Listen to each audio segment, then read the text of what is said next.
작업실. 얼마 뒤 그분은 너희 집에 작업실이 있느냐고 물으셨습니다.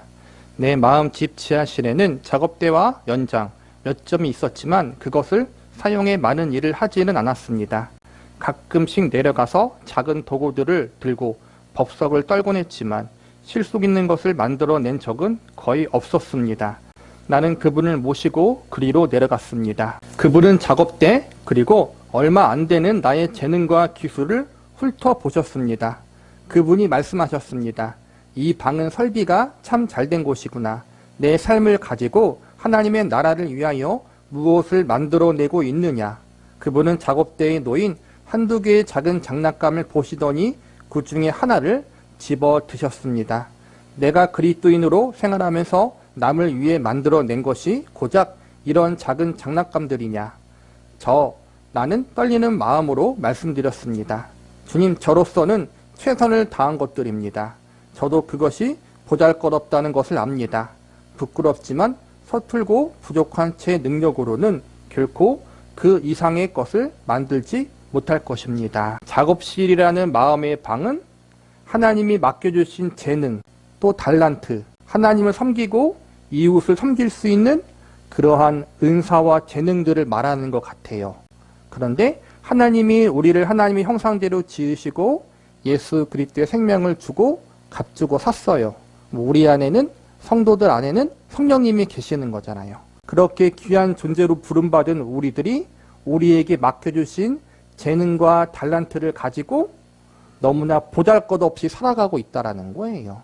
하나님이 주신 그 귀한 은혜만큼 하나님의 백성다운 아름다운 열매들을 맺는 삶을 살지 못하고 있다는 거예요. 더 잘하고 싶으냐? 주님은 내게 물으셨습니다. 그럼요, 내가 대답했습니다. 좋다. 먼저 내가 너에게 가르쳐 준 것을 기억하도록 하라. 너희는 나를 떠나서는 아무것도 할 수 없다. 자, 긴장을 풀고 나의 영이 너를 통하여 일하도록 해라. 기술을 서툴고 솜씨가 없다는 걸 안다. 그러나 성령은 가장 노련한 일꾼이시니 그가 내 손과 마음을 다스린다면 그는 너를 통해 일할 것이다. 그리고는 내 뒤로 걸어가시더니 크고 강한 팔을 내 어깨에 두르시고 당신의 손 위에 내 손을 얹게 하신 다음 나를 통해 일하기 시작하셨습니다. 마음을 편하게 가져라. 아직 긴장이 덜 풀린 것 같구나. 내가 일하도록 가만히 있어라. 내가 그분을 신뢰하고 그분의 방법대로 일하도록 허용했을 때 그분의 노련한 솜씨가 나를 통해 이룩한 것은 대단히 놀랄만 했습니다. 나는 아직도 만들어진 물건에 대해 만족할 수 없습니다. 여전히 내가 그분이 하시는 일에 뛰어들곤 하기 때문입니다. 아직도 내가 배워야 할 것이 엄청 많습니다. 하지만 이제 내가 하나님을 위해 만드는 것은 무엇이든지 그분의 손과 내 속에 거하시는 성령님의 권능으로 말미암은 것임을 압니다. 당신이 하나님을 위해 많은 일을 해드릴 수 없다고 해서 망망할 필요는 없습니다. 중요한 것은 우리의 능력이 아니라 하나님께서 쓰시도록 우리 자신을 내어드리는 자세입니다. 당신의 모습 그대로 그리스도께 드리십시오. 그분이 원하시는 것에 민감하게 반응하십시오. 그분을 신뢰하십시오. 그렇게 하면 그분은 놀랄만한 일들을 행하실 것입니다. 당신을 통하여. 우리가 성령에 이끌리는 삶, 하나님께 온전히 이끌리는 삶을 살아야 한다는 거예요. 그러할 때 우리의 마음과 우리의 인생과 우리의 삶, 모든 것이 성령 충만한 삶을 살고 하나님께 붙들림 바 되어지는 삶을 살 때 우리가 진정으로 하나님을 온전히 섬기고 이웃을 섬기며 아름다운 삶의 열매들을 맺게 할 수 있다는 거예요. 쉬운 말로 성령 충만한 삶이라고 할 수 있고 또 주님과 동행하는 삶이라고 할 수 있죠. 주님과 동행하는 삶, 성령 충만한 삶은 단번에 되어지는 것보다는 점진적으로 성숙해지고 성화되어지는 거예요. 부족하지만 조금씩 믿음이 더욱더 성숙해지고 조금씩 주님을 더 닮아가고 알아가고 그러한 자리로 우리가 날마다 부름받은 거란 말이에요.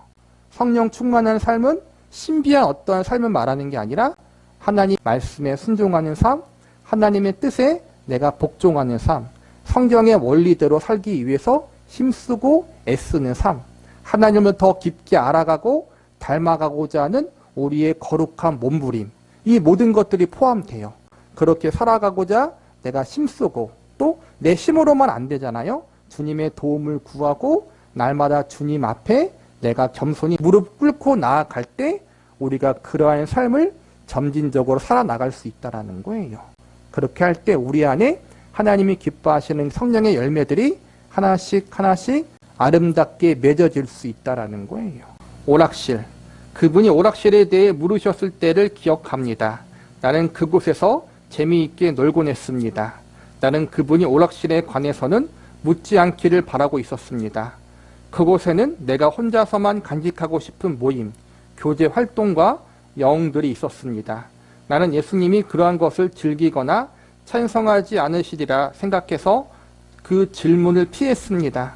그러나 어느 날 저녁 마을에서 친구들과 어울리기 위해서 친구 몇 명과 함께 막 집을 나서려던 참이었습니다. 그분이 문에서 나를 쳐다보며 멈춰 세우셨습니다. 밖에 나가려고 하느냐? 예 하고 나는 대답했습니다. 좋아, 나도 너와 함께하고 싶구나 라고 그분이 말씀하셨습니다. 오락실은 우리 인생의 기쁨과 즐거움을 주는 그러한 것이라고 볼 수 있어요. 인생 가운데 내가 느끼는 즐거움, 취미활동, 여가생활, 스트레스나 마음을 풀면서 즐길 수 있는 그러한 인생의 모습, 그러한 것들을 말하는 것 같아요. 근데 그러한 것들 중에 하나님 보시기에 조금 거리낌이 있거나 부끄러운 것들이 있을 수 있다는 거예요.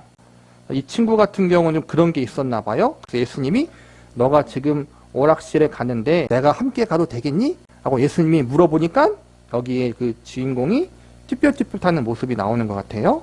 그런데 나는 다소 거북스럽게 대답했습니다.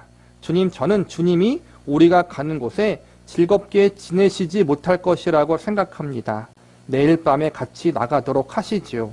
내일 밤에는 성경 공부를 위해 교회에 갈 예정이지만 오늘 밤에는 다른 약속이 있습니다. 그러니까 우리가 기도하고 성경 보고 그러한 경건 생활을 할 때 예수님이 함께 하시면 마음에 찔리는 게 없는데 내가 몰래 친구들과 하는 그러한 취미 활동들, 또 나의 즐거움과 기쁨을 주는 어떤 행동들은 사실 좀 하나님과 예수님이 함께 하시면 부끄러운 것들, 조금 찔리는 부분들이 있었나 봐요.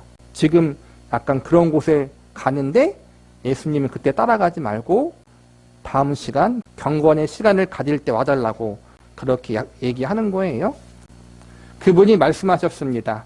괜찮다. 나는 내 집에 들어올 때 모든 일을 둘이 함께 하리라 생각했단다. 단짝이 되는 것을 기대한 거지. 내가 너와 같이 가고 싶어 한다는 것을 알아다오. 내가 말했습니다. 내일 밤에는 우리가 같이 갈 수 있습니다. 그날 저녁 나는 비참한 시간을 보냈습니다. 내가 초라하게 되었습니다. 그분이 기뻐하지 않은 것을 뻔히 알면서도 그런 곳에서 그런 일을 하기 위해 고의적으로 그분을 나의 교제권 밖으로 몰아냈는데 도대체 나 같은 게 무슨 그리스도의 친구란 말입니까? 그날 저녁 집으로 돌아왔을 때 그분의 방에는 불이 켜져 있었습니다. 나는 올라가서 그분과 함께 이 일에 관해 이야기했습니다. 내가 잘못했음을 인정했습니다. 주님, 저는 교훈 하나를 깨달았습니다. 저는 당신 없이는 행복한 시간을 보낼 수 없습니다.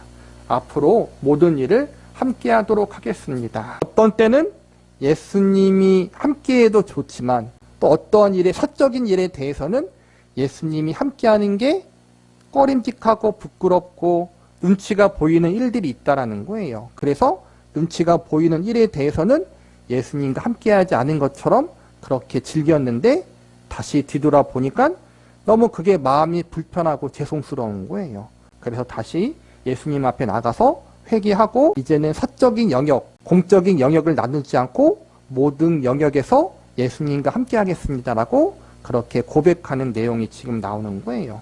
그렇죠. 사실은 예수님은 공적인 영역, 특히 우리의 경건 생활 중에만 함께 하시는 분이 아니라 모든 시간과 모든 영역과 모든 기간과 장소 가운데 우리와 함께 하시는 분이잖아요.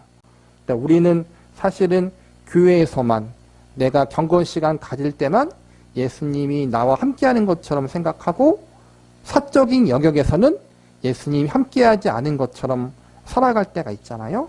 그런데 그거는 잘못된 거예요, 사실은. 그런 부분들을 우리가 회개하고 내가 잘못한 걸 깨닫고 모든 영역에 예수님이 나의 주인 되신다는 것을 우리가 다시 깨닫고 고백하고 회개할 수 있는 자리까지 가야겠죠. 그런 다음 우리는 오락실로 내려갔습니다. 주님은 그 방을 완전히 바꿔 놓으셨습니다. 그분은 내 삶에 진정한 기쁨, 참 행복과 참 만족, 참 우정을 넣어주셨습니다. 그 후로는 내내 웃음과 음악이 집안에서 울려나고 있습니다.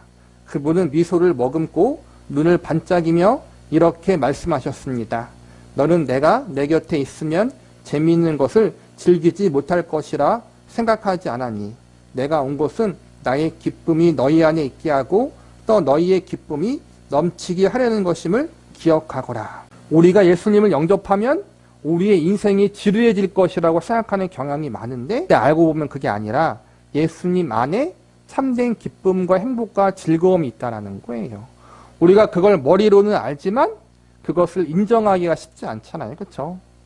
그런데 예수님 안에 참된 인생의 기쁨과 행복, 인생의 의미가 있고 목적이 있다. 우리가 이제 그 사실을 머리로만 아는 것으로 끝나지 않고 입술의 고백으로만 끝나지 않고 진정 온전히 다 받아들일 수 있도록 주님의 도우심을 구하는 사람들이 되어야 해요. 그런데 이 부분도 한 번에 되어지는 것 같지는 않아요. 그렇죠? 점진적으로 우리가 그렇게 되어져 가는 자리로 가는 거죠. 앞에서 보면은 이 친구는 예수님께 그의 마음의 문을 열었어요. 그런데 착각하는 것 중 하나가 뭐였냐면 예수님이 친구이고 예수님이 나의 구원자라는 것을 인정했지만 모든 것의 주인 되심에 대한 부분에 대해서는 좀 온전히 받아들이지 않았던 것 같아요. 손님, 친구이자 손님으로만 받아들였던 것 같아요. 맨 뒤에는 나중에는 주인 되심을 인정하고 자기 마음의 집의 소유권을 예수님께로 맡기는 장면이 나와요. 예수님은 손님으로만 오신 게 아니에요. 예수님은 주님으로 오신 거예요. 우리 마음의 주님, 우리 인생의 주님, 우리 모든 영역의 주님이세요. 주인이라는 거예요. 손님이 아니라.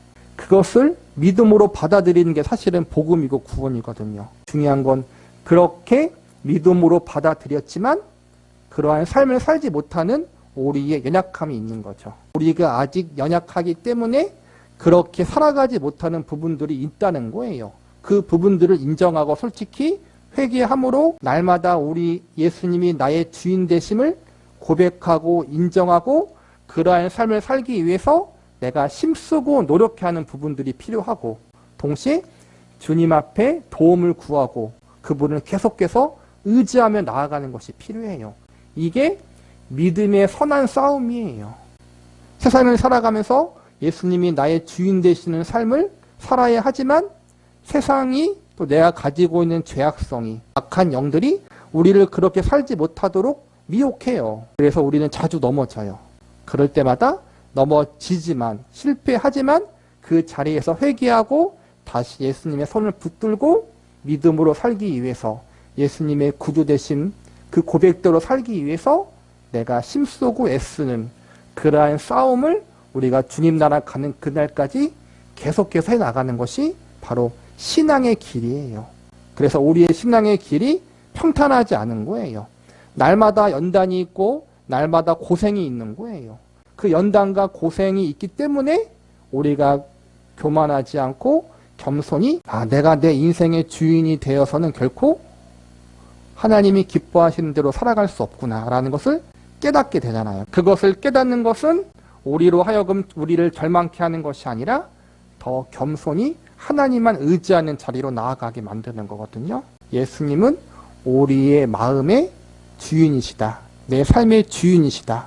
우리가 그러한 삶을 살아야 하고 동시에 그러한 삶을 살아갈 수 있는 실력이 부족하기 때문에 날마다 더욱더 하나님을 의지하고 예수님을 의지하기 위해서 기도하고 간구하고 그분의 도우심의 은혜를 구할 수 있는 겸손한 자리로 나아가야 한다.